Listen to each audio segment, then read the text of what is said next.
Welcome to USISPF Conversations, where we interview eminent experts on a range of eclectic subjects and use their expertise to break down complexities in the world of geopolitics and macroeconomics. And they don't come more eminent than my guest today, Dr. KV Subramanian, who currently serves as the Executive Director at the IMF, looking after India, Sri Lanka, Bhutan, and Bangladesh portfolios. Who's been a professor at the Indian School of Business and the former and also the youngest Chief Economic Advisor to the government of India from 2018 to 2021, a position that's been held by other eminent economists such as former Prime Minister Manmohan Singh, Kaushik Basu, Raghuram Rajan, and a former professor of mine in Arvind Subramanian.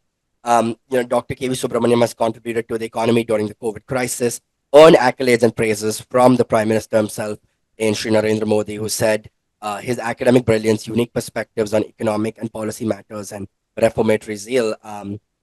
Dr. Subramaniam, thank you so much for making the time here. Really appreciate it. My pleasure.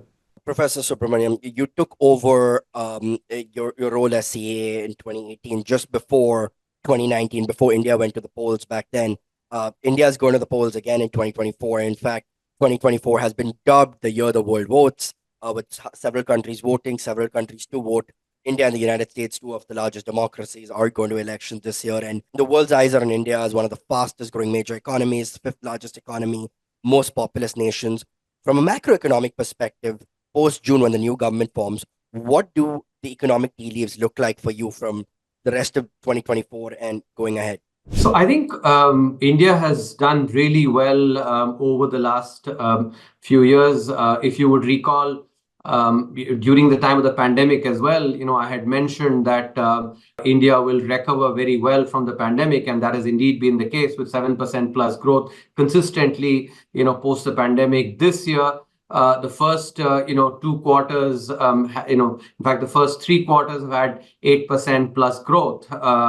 And let me also, make sure to comment on. There are some folks who basically say, oh, the growth in gross value added has been lower than the GDP. I think such debates are really missing the point, because if you look at the first 2 quarters, in the first quarter, the 8.2% GDP growth was reflected equally in the gross value added. And even in the second quarter, the difference between the GDP growth and gross value added was not very large. In the third quarter, it has been high, but it also is reflected in other aspects. If you look at the Penworld tables data, which is a data set that most macroeconomists across the world use, and especially to understand the various drivers of growth.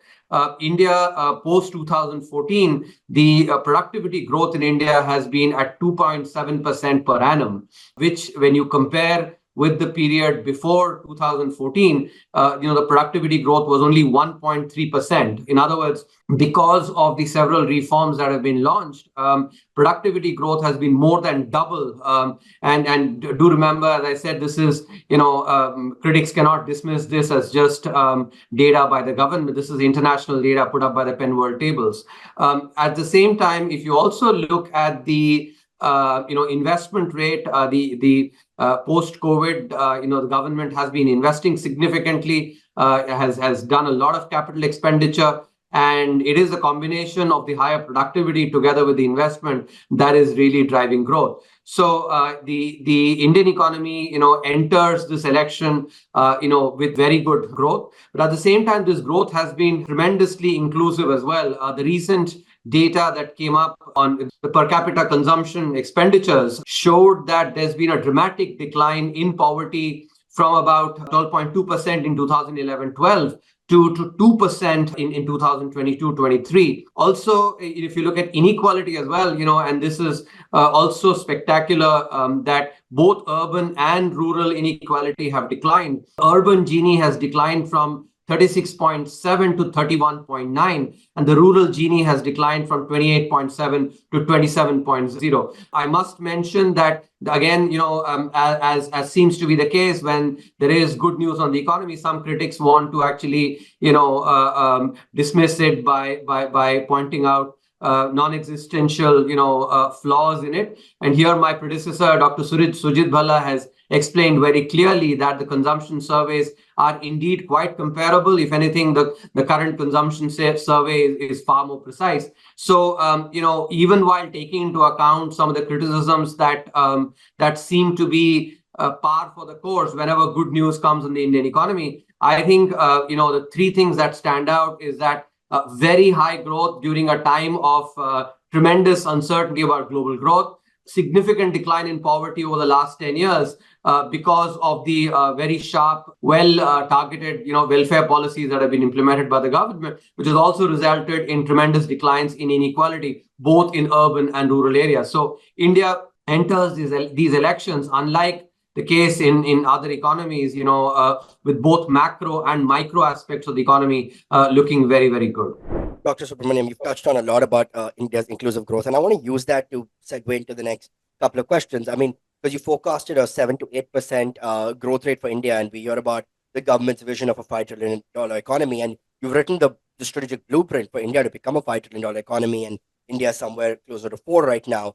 But at a time of global headwinds and sluggishness that we've seen, why has India bucked the trend? What has made India an exception and with consistent growth? So this goes back to the policies that India implemented during COVID. If you look at the policies that were implemented by all the advanced economies during COVID, they primarily focused on demand side policies. Now, I remember, as the chief economic advisor, being involved with the policy making, at that point in time, around March, April of 2020, when, the lockdown was happening and COVID was really sort of surging across the world. I remember, agonizing about, what is this crisis all about? Because, all of us had learned that every crisis is a shock to demand because people's earnings are impacted. But what made me agonize is that this seems to be different because for the first time, governments have actually locked down the economy and have asked people to stay back home. And that, so the confusion initially, for me was that this has to mean something different compared to previous crises, and therefore the template that has been employed to handle previous economic crisis cannot be just replicated or imitated. And then over a course of a few weeks, with a lot of reading, I actually came to the conclusion that COVID will mean a huge supply side shock, and therefore the diagnosis of the crisis, COVID crisis, as a twin shock both to demand and supply. Then led to India being sort of very different from every other country in the world by implementing a balance of both demand and supply side measures. And I think this is sort of basic economics that once you've understood this, right, using basic tools like demand and supply, you can you can sort of conceptualize that if there is a decline in supply, and you try to just work on demand, then obviously you will get inflation, which is what happened with all the advanced economies, with all of them facing anywhere between 2.5 to 4 times in their historical average inflation. And that is because they only worked on demand because they did not diagnose the crisis correctly. As I said, India diagnosed the crisis correctly and therefore implemented both demand and supply, and therefore we actually had higher impetus for growth, as you can understand that with supply side measures and demand side measures both reinforcing on the growth aspect. But at the same time, that also led to inflation not being as high because the impact on price, basically the increase in demand, which leads to an increase in price, actually is compensated by the increase in supply. And that is why India actually was able to have much higher growth, along with relatively low inflation, despite a once-in-a-century pandemic being followed by the Ukraine war that had its own supply side issues as well. So, bottom line, India, diagnosed the crisis correctly, had the courage of conviction then to say that advanced economies, and all their economists maybe seem to have not gotten their diagnosis correct. but we will basically implement sui generis policy because we've diagnosed the crisis correctly. So the reason India has been a positive outlier has been because of correct diagnosis. I think it also is very important here to to make sure that a lot of credit goes to the decision makers, especially the Honorable Prime Minister, because it's one thing for a advisor to advise, having diagnosed the crisis, as I mentioned, but it's another thing for, to basically buck the trend when all the G7 and the advanced economies were just implementing demand side measures, for the Prime Minister to have, implemented both the supply and the demand side measures and also embarked on reforms, at that point in time. So I think it is that courage of conviction, together with, I think with sharp diagnosis, that is what has put India on a very different, and a positive growth track. When you were CA, there was no rule book to dealing with the COVID-19 crisis because no one had seen it before. And not too long ago, India was called Fragile Five countries. And of course, India was tested severely during COVID. The second wave had sadly a lot of loss of life, and the healthcare system was tested. But India came from the Fragile Five to now becoming a formidable five in literally a G5 economy. So is the days of Fragile Five prognostication behind us? Far. Let me mention, Akshobh, that the Fragile Five, that diagnosis was in 2013, more than a decade back. And indeed, that Fragile Five characterization came because of India imitating the advanced economies, and that used to happen in the previous dispensations, where the policymakers did not have the self-confidence to be able to diagnose the crisis, correctly and follow sui generis policies. They just would end up imitating the West, for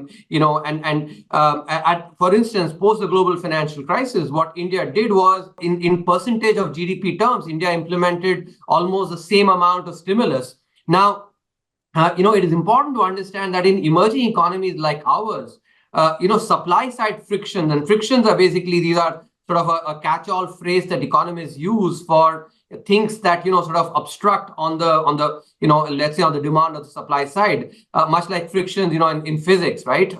So in emerging economies like India, supply side frictions are far more salient. As a result, when you actually, unlike in the US, where supply responds very quickly to increase in demand reasonably quickly, that does not happen in emerging economies like ours, especially because of our socialist era in the past, where actually we've sort of seen production as just an unnecessary evil in some sense, and there are remnants of that, which is what leads to these supply side frictions. So what happened was that, because of imitating the advanced economies without understanding some of the specific aspects of the Indian economy, when that was done, what we had very high inflation, which basically for 18 months, every month double-digit inflation, the peak inflation being 18%. Fiscal deficit that was about 3.5 times that of peer economies because of that the excessive spending, and current account deficit that reached close to 6% of GDP, and that's what led to the Fragile Five situation. Now, in contrast to that, India actually has, as I explained earlier, we had the self-confidence and the courage of conviction to be able to implement a sui generis policy that has actually led to very good economic growth. Even on you brought the second wave, and I think it's important for me to put numbers in perspective. If you take the United States, and look at the deaths per million, the deaths per million in the United States were about 350. Okay. Now, even accounting for some critics, basically, and the WHO, etc., saying that deaths in India may have been undercounted, etc. The deaths per million in India were actually 1/10 of that, about 35 per million. Okay, so even if, let's say, you were to allow for some of the critics, arguments that deaths are undercounted because of the second wave or the first wave, even if you multiply that by 3-4 times, we still have done much better than any of the advanced economies. Even if you take the UK, again, deaths per million very similar, about 300 plus. Even a country like Sweden, that was actually written about so much for not having implemented lockdowns, etc. Even Sweden had about 250 deaths per million. And in contrast, India had only 35. And as I said, multiplied even 2-3 times, actually, even then, India has done far better than the advanced economies. So, even allowing for, some of the critics, their criticisms, I think the numbers reveal very clearly that India, did very well. Do keep in mind that unlike none of the Western economies actually, shared their vaccines with the developing world. India, on the other hand, actually, shared its vaccines with more than 100 countries. So not only did India vaccinate its own population, but India actually displayed moral leadership, in sharing its vaccines with the rest of the world. Unlike those the advanced economies were supposed to be the leaders and should have shared their vaccines with the developing world. So when you put it in holistically, the way we've performed on the economy, the deaths per million, in terms of which basically illustrates that the performance on the health side, and having vaccinated the entire population, and also having shared vaccines with developing economies, that shows how India has been spectacularly different, positively different compared to even the advanced economies. If you just look at 2047, we're talking about institutioning a whole set of reforms, and reforms take a while. Some of the reforms that you've touched on are particularly taxation of the informal economy and formalizing a largely very informal economy. Talk me through this. Is it possible in a country that's still seen as primarily an agrarian economy? How do you formalize these sectors? As for 2047, I have this book that is forthcoming. It should come, hit the stands in a couple of months in June, which is titled India at 100, Envisioning Tomorrow's Economic Powerhouse. And let me give you the sort of a bottom line. I talk about all the reforms. There are chapters that are basically covering all the reforms that are required, not just taxation, but many of the on ease of doing business, on judicial reform, bureaucratic reform, education, healthcare, the works. Let me sort of focus on the bottom line prediction for what India can be, in 2047. So here, I want to, point out that there are some predictions that have been made. EY, for instance, a global consulting firm, EY has predicted that India will be a $26 trillion economy in 2047. Yeah. Goldman Sachs has predicted that India will be a $50 trillion economy in 2075. Right. Now, both these predictions actually, miss the point, because of one important assumption, which is that they assume that the rupee dollar depreciation, the depreciation of the rupee, compared to the dollar, will be, the same in the next 2.5 decades as it has been in the past. So if you look at the data in the past, the annual depreciation of the rupee has been about, has been about 3% plus, 3.5% per annum. Now, if you look at the economics that, over long periods, what drives the overall level of depreciation of a currency? It is actually comprised of two parts. There is the nominal depreciation, which basically, which is comprised of real appreciation or depreciation, plus the inflation differential. In other words, the difference in inflation. So, historically, India's inflation has been over 7%. US inflation has been about 2%. So the difference in India's and US inflation has been more than 5%. But, a regime change is brewing, as in fact started, and I think most commentators have not taken into account this aspect, including EY and Goldman Sachs in their predictions, which is because of the implementation of the inflation targeting framework. Now, in India, inflation has to be between 2 to 6%. And in fact, since the inflation targeting framework has been implemented in 2016, in India's inflation has been 5%. So inflation is down more than 2% compared to historical. And that itself will mean that the depreciation of the currency will not be as much as, as 3.5% as it has been historically. It will be much lower. Also, as I was mentioning earlier, our productivity growth has been far higher, more than double, in fact, because the reforms that have been have been implemented. As a result, when you combine that with investment, that is also happening, that will lead to much higher per capita, growth in per capita, GDP, and that itself will lead to real appreciation of the currency.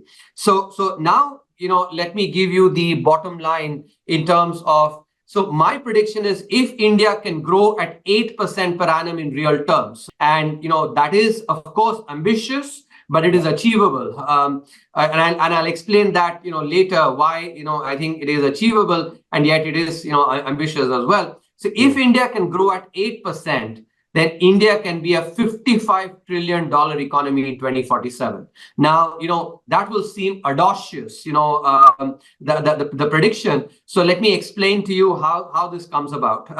So let's first understand, the driver of the ENY predictions, drivers of the ENY prediction, and using that we can understand my prediction as well. If you assume growth to be, real growth to be 7%, inflation to be 5%. So nominal growth is then 7% plus 5%, which is 12%. This is nominal growth in rupee terms. And if you take, 3% to be the annual rate of depreciation of the currency, you have to subtract that, because depreciation means that, in dollar terms, we are growing less, right? So 12% minus 3% is essentially 9%. So in dollar terms, the economy would be growing at 9%, per annum. Using the rule of 70, which is basically what, we all use as a thumb rule to know the number of years it will take to double. At 9%, that means that, every 8 years, the GDP will double, because 9 times 8 is 72, right? Now, in 2023, the Indian GDP was approximately 3.25 trillion. 3.25 trillion. So from 2023 to 2047 is a 24-year period. If you take doubling every 8 years, that means there'll be 3 doublings, right? From 3.25 to 6.5, from 6.5 to 13, and from 13 to 26. So that tells you, the driver for the prediction, the ENY prediction, which is 7% real growth, 5% inflation, but crucially 3% depreciation in the currency. Now, as I said, actually, because of the regime change, because of lower inflation and the higher per capita, GDP growth, I think that the depreciation of the currency will be only 1%. So let's redo the numbers now. If India can grow at 8%, in real terms, add 5% inflation, that's 13% in nominal terms, in nominal rupee terms, subtract 1%, because of 1% depreciation, see, that means 12% growth in dollar terms. 13 minus 1 is 12. Now, again, apply the rule of 70. 12 times 6 is 72. So doubling will happen every 6 years now. So over a 24-year period, that is basically 4 doublings, right? So from 3.25 to 6.5. 6.5 to 13, 13 to 26, and one more doubling from 26 to 52. So you can see how, at 8% growth, because of the lower inflation, and therefore just 1% depreciation of the currency, the Indian economy will be close to 55 trillion, in 2047. And I think that is, a very important, prediction. So let me now finally close out by talking about why I think 8% is achievable but ambitious. If you look at historically, since 1991, when India liberalized its economy, India has grown its GDP at about 7% plus, slightly more than 7%. So 8%, of course, is actually greater than what we have achieved in the last in the last 3 decades. So clearly, it is ambitious because we have to grow at more than what we've grown in the last 3 decades. But I think China's, growth trajectory is demonstrative of the fact that if you can strengthen your domestic economy, if you look at, China, about in 2006, 2007, its GDP per capita level was similar to that of India today. Right. And, from that, time to now, in about 2 decades, it has grown at close to 8%. So there is no reason why India cannot grow by, because the same demographic dividend is something that India can enjoy as well. Now, to circle back to that, observation of yours about the informal economy. So growth can come from three main sources, right? One is Yeah. basically the informal economy becoming far more formal, and that has already started happening in the last 10 years because of public digital infrastructure, far more use of of digitization.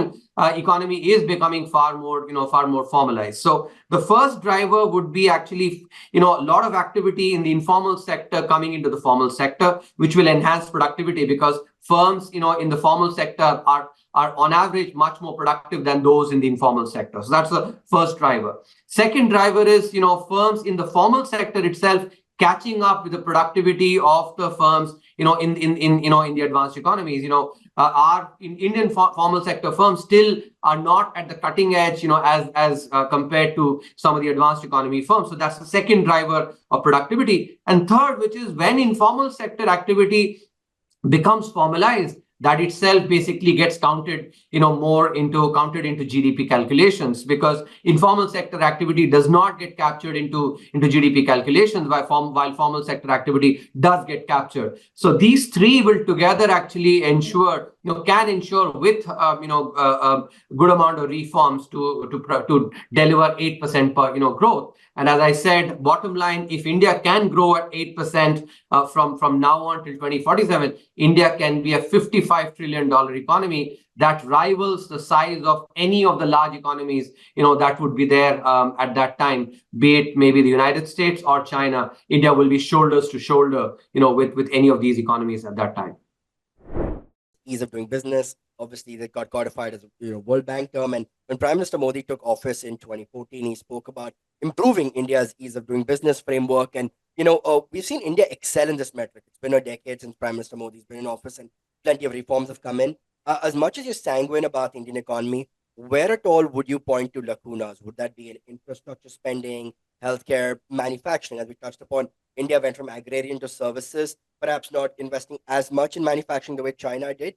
Uh, what are the areas that you'd be concerned about, or you think India needs to do more on to achieve that 55 trillion by 2047 that you see it as? So these are aspects that, as I said, I've covered extensively in the book. Broadly, let me share with you. I think it's important to some of the process reforms, the bureaucracy, the judiciary. I think that is important. On healthcare, and education, to make sure that human capital, is enabled much better. So these are all really critical for India to grow. So in the book, I basically talk about a 4-pillar strategy for India to be to grow at 8% and thereby become a $55 trillion economy.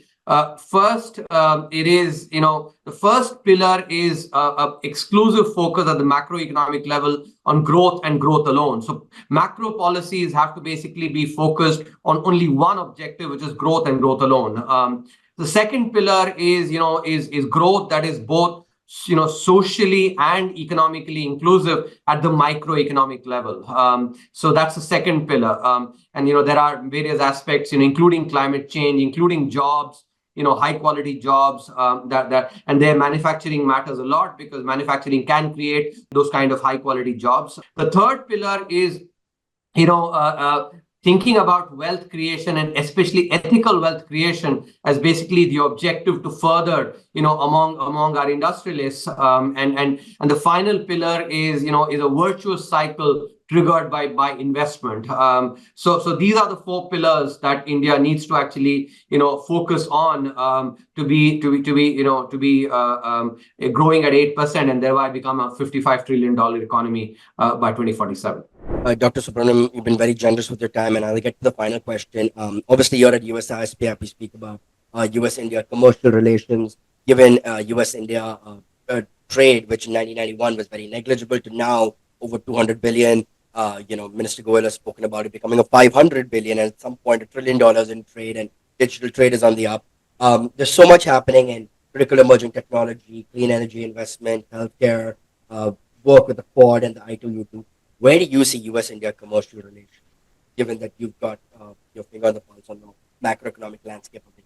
I think, this aspect is something that both, the country's leaders have actually emphasized repeatedly, which is the partnership between the world's largest democracy and the world's oldest democracy are, actually, it's a very natural partnership. India has been a country that has always prided itself on its moral leadership, the kind of culture and the ethos that India, has had. Therefore, aligns very well with the, responsible leadership that the United States has displayed, as the global leader over the last, more than half a century. So I think, these are natural allies, who will benefit enormously from, from trade. I think very large Indian diaspora here, in the United States is, and it's a very high achieving diaspora that has been very instrumental in contributing to growth in the United States, especially in the high technology sectors. And so, these are natural areas for, India and the United States to collaborate. So I think trade between these two countries will actually only increase. And I think I would urge U.S. investors to think about the unprecedented opportunity that India will be presenting in the next 2.5 decades. If India is going to grow at, as I said, at 8% in real terms, 5% inflation, and only 1% dollar depreciation, U.S. investors can be looking at 12% dollar return, and I think that is the kind of return that I don't think they will be able to make anywhere else in the in any other country. And of course, some industries will grow faster than the average of 12% as well. But on average, 12% dollar return actually is something that is, I think, something to die for. I hope that the investors therefore see the phenomenal opportunity that India presents, in the next 2 decades. Absolutely. Well, Dr. Subramanian, thank you for painting a very extensive, exhaustive picture in the limited time that we have of the Indian economy, where it's going. So, India is a bull market, and India for the long term investors is, and the 55 trillion prediction for 2047. Dr. Subramanian, thank you so much for your time. My pleasure.